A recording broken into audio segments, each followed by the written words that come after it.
चलो, हम कक्षा 10 का पहला चैप्टर पढ़ने जा रहे हैं, भारत की विरासत।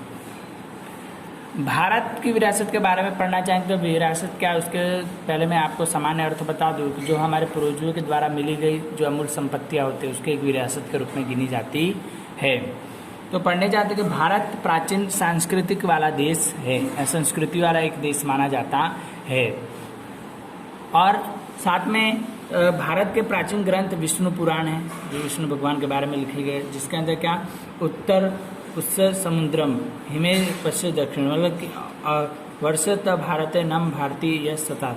इसमें अर्थ इसका बताया कि उत्तर समुद्र के उत्तर में, समुद्र क्या उत्तर में बसता है, हमारे देश के उत्तर में समुद्र है और हिमालय जो दक्षिण स्थल में बसता है। यह हमारा देश का सनातन देश है, सनातन ऋषि मुनियों का देश माने जाते हैं। भारत में शुभ कार्य के प्रारंभ के लिए जाने वाले संकल्पनों को भारतवर्ष, भारतखंड, जम्बूद्वीप, आर्यव्रत शब्दों प्राकृत का उपयोग किया, मतलब ये सारे भारत का नाम बोले गए। पुराने जमाने में इसके नाम हुए करते थे। अब पूरा पश्चिम दक्षिण तीनों दिशाओं में समुद्र आया हो, उत्तर दिशा में हिमालय की गिरिमालाएं, मतलब कि हिमालय आया हुआ है। ये प्राकृतिक सीमाओं से हमारा देश घिरा हुआ, इस तरह की हमें प्राकृतिक सीमा। हमारे देश में संबंधित आकर्षण होकर के विदेशी लोग व्यापार करने के लिए भारत में आए और स्थायी रूप से भारत की सांस्कृतिक धारा में मिल गए। मतलब कि यहाँ पे वो लोग ये सब देख करके आकर्षित हो गए, व्यापार करने लाए। और यहाँ की जो देखकर संस्कृति, इतनी अच्छी संस्कृति को देखकर यहाँ पे वो मिलकर रह गए, वो वापस गए नहीं। और एक आदान प्रदान के परंपरा प्रक्रिया के द्वारा देश में अनेकों परिवर्तनों को देखने को मिला, और इसके लिए पीढ़ी दूसरी पीढ़ी के हमारे विरासत के स्थानांतरण करके सततपूर्ण विकास हुआ है। मतलब क्या एक पीढ़ी से दूसरी पीढ़ी दर पीढ़ी क्या ये आते रहा, और इस तरह से हो चुका है। जिसके लिए अब देखिए भारत के स्थान और विस्तार। तो भारत में भारत के स्थान और विस्तार के विषय में हम कक्षा 9 में अध्ययन कर चुके हैं कि भारत के समान भारत बहुत विशाल एवं वर्तमान में भी भारत की विविध दृष्टि में विश्व के 7वें क्रम में जनसंख्या की दृष्टि दूसरे स्थान पर, मतलब 7वें क्रम पे हमारा देश आता है जनसंख्या की दृष्टि में। अब तो दूसरे नंबर पे आ चुका है, ठीक है। इस तरह से अब विविधपूर्ण विरासत, अलग अलग प्रकार के विरासतों के बारे में हमको पढ़ना है। तो भारत में भूमि हमें और विश्व को समुद्र में विविधपूर्ण विरासत दी। भारत की संस्कृति शांति प्रिय और व्यापारी रही, मतलब यहाँ पे शांति प्रिय से रहने वाले लोग और व्यापार करने वाले लोग हैं। भारत की संस्कृति में हमेशा सत्य चित्त और आनंद का अनुभव होता है, सत्य चित्त और आनंद मिलता है। इसके उपरांत जहाँ पे आकार बसी विभिन्न सांस्कृतिक के स्थान आदान प्रदान द्वारा भारत की संस्कृति समुद्र बनती है। इसके लिए अपनाए गए अहिंसा एवं शांति के मूल्य के आजाद भी समूचे विश्व में प्रशंसा हो रही है और उसमें स्वीकार किया गया है। सिंधु घाटी की संस्कृति के लोगों में लेकर के आज तक के लोगों में भारत के अपने योग्यता, बुद्धि और शक्ति के कला और कौशल्य द्वारा समुद्र बनाए गए। भारत में भव्य विरासत के निर्माण में प्रशिक्षण के लिए अनेकों ऋषि मुनि, संतों, विद्वानों, चिंतकों, कलाकारों, कारीगरों, वैज्ञानिकों, संशोधक, इतिहासकार, शिक्षक, राजनीतिक और अनेकों प्रकार के जितने लोग हैं इनके द्वारा क्या इसको योगदान मिला हुआ है। कला हो, भाषा हो, खान पान हो, रहन सहन हो, कपड़े हो, सबसे लेकर के सारी चीज़ों से हमारे देश को समृद्ध किया गया है। इस प्रकार से देखें तो भारत के बारे में जो सांस्कृतिक अर्थात क्या, संस्कृति का अर्थ पूछा था शॉर्ट में। एक संस्कृति जीवन जीने की कला अर्थात संस्कृति, जीवन जीने की कला अर्थात संस्कृति। देश के समाज समय पर बदलते हुए संजोगों के अनुसार जनजीवन में आने वाले परिवर्तन, सुधार, सामाजिक नीति नियम इत्यादि विभिन्न समाज के संस्कृति बनाती है। संस्कृति अथवा के मानव मन की उपज एवं मानव समाज के लिए मूल्य, आचार विचार, धर्म और रहन सहन, जीवन और उत्तर दिशा देने वाले आदर्शों के योग ऐसे कहा जा सकता है। मतलब कि आचार विचार जो होते हैं, जितने सोच होती है, रहन सहन होता है, खान पान होता है, धर्म परंपरा, रहन सहन, जितनी भी चीज़ें जो एक आदर्श है उसको मानते हैं, उसको क्या एक संस्कृति के रूप में माना जाता है। आगे देखें तो भारत की संस्कृति की विरासत। अब भारत की सांस्कृतिक विरासत कौन कौन से उसके बारे में पढ़ना है। तो विरासत का अर्थ होता है हमारे अपने पूर्वजों की तरह मिली गई अमूल्य भेंट। भारत में इतिहास हजारों वर्ष पुराना, हमारे देश का हजारों वर्ष पुराना इसका इतिहास माना जाता है। विद्यालय में ली जाने वाली प्रतिज्ञा में मुझे अपने देश से प्यार है और इसकी समृद्धि और बहुप्रता को परंपराओं को गर्व है, ऐसा कहते हैं। समुद्र विरासत अर्थात कि भारत में समग्र विश्व में संपूर्ण मानव जीवन के रहस्यों देने से ऐसे कहा जाता है, मतलब कि पूरे समृद्ध माना जाता है इसको, एक तरह का समृद्ध देश है और जिसमें क्या और एक रहस्यमय भी है, तो हम पूरे देश को एक का ज्ञान देने का कार्य करता है। और आए हुए भारत विरासत के नीचे 2 भागों में बांट दिया गया है। चलो आगे देखें तो भारत की प्राकृतिक विरासत और सांस्कृतिक 2 भागों में, एक प्राकृतिक एक सांस्कृतिक। प्राकृतिक विरासत के बारे में हम पढ़े तो प्राकृतिक पर्यावरण मानव जीवन के बीच में निकट संबंधों के पर्यावरण के आर्थिक प्रवृत्ति का विस्तार है। प्राकृतिक विरासत में प्राकृतिक का भेंट है। भारत के प्राकृतिक विरासत में विशिष्ट ध्येयपूर्ण भी होता है, मतलब कि इसको एक ध्येयपूर्ण विरासत के रूप में गिना जाता है, जिसमें ऊंचे पर्वत, नदियाँ, झरने, व्यापार, लंबे समुद्र के तट, विशाल उपज मैदान, घाटियाँ, रेगिस्तान समावेश होते हैं, जिससे वृक्ष के वनस्पति जीवन और सरीसृप, पशु पक्षी और वे विविधपूर्ण भू दृश्य और विविध प्रकार के चट्टाने, खनिज समावेश होते हैं। प्रकृति की सनातन है, जिससे हमारे भोजन, पानी और शुद्ध वायु में निवास जैसे अलग अलग आवश्यकता को सुंदर, मतलब यहाँ पे सब पशु पक्षी प्राणी हैं, पेड़ पौधे, पर्वत, नदियाँ, झील, तालाब, समुद्र, सब इसका समावेश प्राकृतिक विरासत में हो जाता है।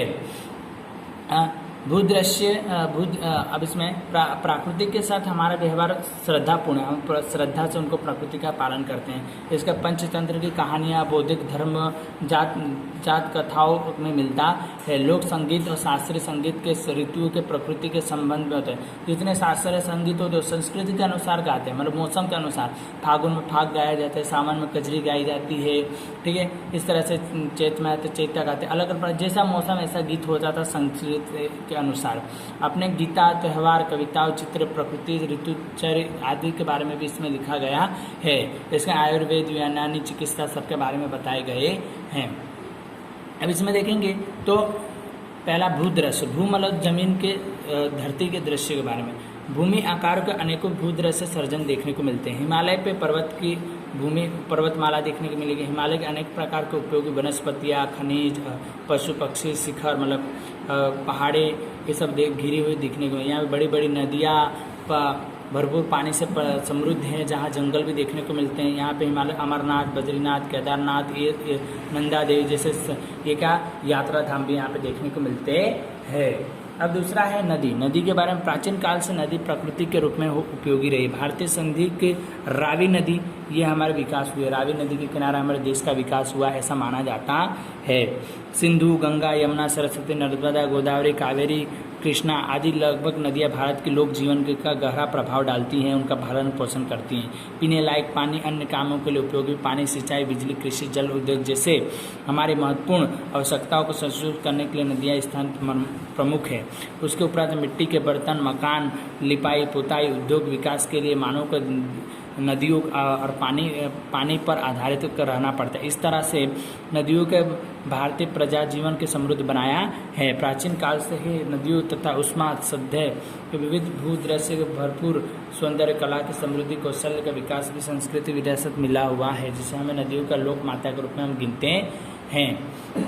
आगे देखें तो वनस्पति जीवन के बारे में पढ़े तो वनस्पति जीवन में भारतीय प्रजा का आदिकाल से पर्यावरण प्रेमी रही है, जिसके परिणाम स्वरूप उसके वृक्ष प्रेमी, पुष्प फूल प्रेमी, पौधों से आंतरिक आदर और अन्य मनुष्य के पशु पक्षी भोजन मनुष्य आधारित रहे हैं, मतलब पशु पक्षी का पूजा पाठ करते रहे हैं। और भारत में बरगद का, पीपल का, तुलसी का धूप दीप से पूजा की जाती है। वट वृक्ष की पूजा भी की जाती है। अनाज, दलहन, तिलहन जैसे धान्य से लहराते खेत, वनों, जंगलों और औषधियों से भरे हुए और उपयोगी औद्योगिकों में अति प्राचीन हमारे देश में जीवन समृद्ध बनाता है।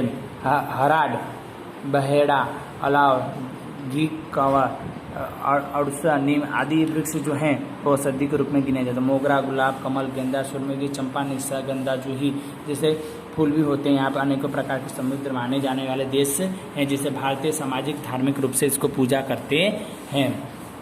आगे देखें वन्य जीवों के बारे में तो वन्य जीव में प्राचीन समय से भारत के कृषि प्रेम होने वाले साथ ही प्राणी से प्रेम संस्कृति वाला भी देश है। बाघ, सिंह, हाथी, गेंडा, चीता, सियार, भालू, हिरण, सांभर, खरगोश, अनेकों प्रकार के क्या प्राणी यहाँ पे दिखाई देते हैं, जिसे एशियाई के केवल गुजरात के गिर जंगलों में एशियाई जो शेर होते हैं गुजरात के गिर जंगल में देखने को मिलते हैं। अपने धार्मिक और मान्यताओं को बाघ, मोर, गरुड़ आदि के द्वारा हम रूप से इसके देवी देवता समझ के इसकी पूजा करते हैं। चलो फिर दिए गए यहाँ पे हमारी मुद्रा जो हमारे पैसे उसमें इसमें क्या 4 शेर होते हैं, 2 घोड़ा होता है, बैल होते हैं। इसमें पैसे के सिक्के के अंदर दिखाई देता है, आप ध्यान से देखना दिखेंगे, जिसके अंदर अन्य वन्य जीवों का अभ्यारण्य बना करके उसके अंदर कानूनी रूप से रखा जाता है। ठीक है। भारत के सांस्कृतिक, पहले आपने प्राकृतिक विरासत देख लिया, अब सांस्कृतिक विरासत के बारे में पढ़ते हैं। भारत में जगत को विविधपूर्ण से समुद्र बनाने के भेड़ दिए गए, जैसे सांस्कृतिक विरासत मानव सर्जित विरासत मानी जाती है। मनुष्य में अपने बुद्धि, चातुर्य, कौशल्य, कला कौशल्य के द्वारा जो कुछ प्राप्त किया, जिसके सर्जन किया है, उसे सांस्कृतिक विरासत के रूप में जाना जाता है। आय लेकर के शंख, जप, कुशल, हुण, ईरान, तुर्की, अरब, मुगल, पारसी, जितने अलग अलग प्रकार के जाति के लोग यहाँ पे आकर के भारतीय संस्कृति के अंदर बसे हुए हैं। भारत की प्रभु ऐतिहासिक रूप से भारत देश के विश्व में प्राचीन संस्कृति का विरासत के बहुत सी भेंटें, जिसे उदाहरण स्वरूप से बोला जाता है लगभग 5000 वर्ष प्राचीन है। ये शिल्प स्थापत्य है ये 5000 वर्ष प्राचीन है, जिसके लिए क्या सिंधु घाटी की संस्कृति पर विशेष रूप से गणनीय और संस्कृति है, जिसके लिए उसमें से प्राप्त देवी देवताओं की प्रतिमाओं का मानव के शिल्प के पशुओं और खिलौनों तथा दाढ़ी वाले पुरुष की शिल्प के नैतिक मूर्ति देखने को मिलती है। यहाँ पे खिलौने हैं, पशु पक्षी है, मल पे नटराज की मूर्ति है, ठीक है, दाढ़ी वाले पुरुष की मूर्ति है जो दिख रही है, उस सब को बताया गया है। इस क्रम में हम मौर्य युग के उल्टे कमल की आकृति, उल्टा कमल भी देखने को मिलता है। इसके ऊपर सिंह, वृक्ष और शिल्प बुद्ध की प्रतिमा भी देखने को मिलती है। सारनाथ का धर्म चक्र, मतलब एक धर्म चक्र बनाया हुआ है चक्र की तरह, वो भी देखने को मिलता है। गौतम बुद्ध की प्रतिमा भी देखने को मिलती है। उसके बाद समय काल के दौरान जैन तीर्थों की प्रतिमा राष्ट्रीयकृत, उसके बाद में राष्ट्रीय काल के जैन तीर्थों के प्रतीक के रूप में और राजाओं के समय में इलोरा की एलिफेंटा की गुफाएं भी देखने को मिलती है, जिसके लिए हम अपने आप को विरासत के प्रति आदर और अनुभव करते हैं। आपने सांस्कृतिक विरासत में मंदिर, शिलालेख, शिलामल पत्थर के जो मूर्तियाँ तो वो स्तूप, बड़े बड़े जो स्तूप होते जहाँ दफनाए जाते हैं, वीरहार और जंगल, चैत्य, मकबरे जहाँ लाशें दफनाए जाते हैं, किला है, गुब्बत है, ये सब देखने को मिलते हैं। ऐतिहासिक समावेश किया जाता है, जैसे स्वतंत्र ऐतिहासिक स्थलों से साबरमती आश्रम, यहाँ पे जो गुजरात में आपने देखा ही होगा, दांडी कूच, बारडोली, वर्धा, शांति, नेत्रिका, कोलकाता, दिल्ली वगैरह के भी सांस्कृतिक विरासत के रूप में पहचाना जाता है। यहाँ पे भाषा लिपि मतलब लिखना, अंक, शून्य, खोज आदि, गणित, पंचांग, खगोल शास्त्र, लोहा शास्त्र आदि धर्म युद्ध शास्त्रों के बारे में, राजनीतिक, पौराणिक, वनस्पति, वस्तु और धर्म के लिए विविध प्रकार के ये दिए गए हैं। इस प्रकार के जो दिए गए ये सारे हमारे पौराणिक शास्त्रों के रूप में गिने जाते हैं।